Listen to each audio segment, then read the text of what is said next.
Мен азыр калабыздын четинде жайгашкан Акжар жаңы конушунда турам. Бул жер 2005-жылы жаңы конуш болуп түзүлгөндүгү менен бүгүнкү күнгө чейин официалдуу түрдө жаңы конуш макамын ала элек. Ал эми маалыматка ылайык бул жерде учурда 20 миңге чукул жаран жашайт. Ал эми Эмгек жана социалдык өнүктүрүү министрлигинин маалыматына ылайык дал ушул жаңы конушта башка жаңы конуштардан айырмаланып эң көп кичинекей балдар туулгандыгы тууралуу күбөлүгүн алган эмес.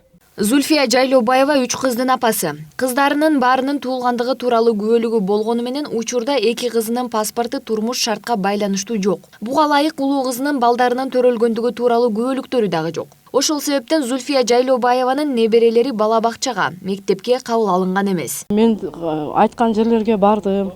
Элден сурап, анан кайрылгам, анан документ без жанагы эчтеке ала албагам. Мен анан башка бара турган жер башым уруп кайсы жерге барышым не кылган жокмун да, чындачы. Аракет кылдым, бирок ала алган жокмун. Анан тиги жакка да кайрылгам мен. Эмгек жана социалдык өнүктүрүү министрлиги өткөн жылы ыктыярчылар менен биргеликте үймө-үй кыдырып Борбор калаага тиешелүү 8 жаңы конуштан 414 баланын өздүгүн тастыктаган документ, тагыраагы туулгандыгы тууралуу күбөлүгү жок экендигин аныкташкан. Ал эми жогоруда айтылган жаңы конушта 193 баланын күбөлүгү жок болуп чыккан. Министрликтин маалыматы боюнча ата-энелеринин өздүгүн тастыктаган документтеринин жоктугуна байланыштуу балдарга күбөлүк өз убагында алынбай жатат. Ошол себептен учурда туулгандыгы тууралуу күбөлүгү жок балдар жөнүндө бардык маалыматтарды чогултуп, аларды мамлекеттик каттоо кызматына тапшырышууда. Негизи бизде вот каттоого ата-энесинин, мамасынын документи жок болсо деле, бирок туулгандыгы тууралуу роддомдон справкасы жана управление соцразвитиядан ходатайство болсо каттоо жүргүзүп беришет.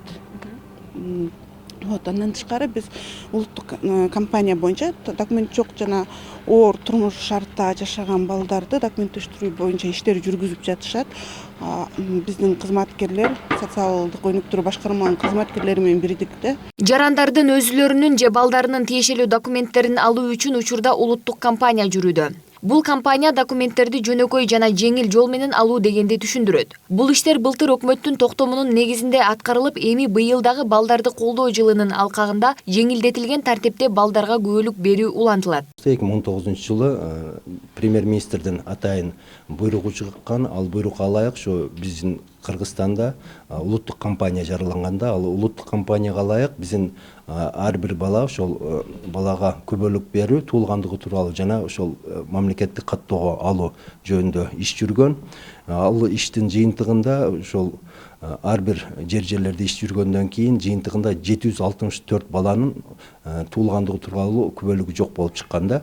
Анан биздин ошол мамлекеттик каттоо кызматы менен тыгыз биргеликте иш алып баруубуздун жыйынтыгында жылдын аягына чейин ошол биздин өтүнүч менен 698 балага ушу күбөлүк берилип, мамлекеттик каттоодон өткөндө ал балдар. Белгилей кетсек, өткөн жылы өлкө аймагы боюнча туулгандыгы тууралуу күбөлүгү жок дээрлик 1,5 миңден ашуун бала катталган. Эмгек жана социалдык өнүктүрүү министрлигинин маалыматына ылайык буга ички миграция дагы таасир берүүдө. Ошол себептен бүгүнкү күндө улуттук компания балдардын өздүгүн тастыктоочу документтерди жеңилдетилген түрдө берүүнү улантууга көмөк көргөзөт. Балдарыңыздын келечегине кайдыгер карабасаңыз, окуу билим алууга мүмкүнчүлүк түзөм десеңиз, алардын документтерин өз убагында чогултуудан баштаңыз. Айза Камчыбекова, Жантай Макенов, Пирамида.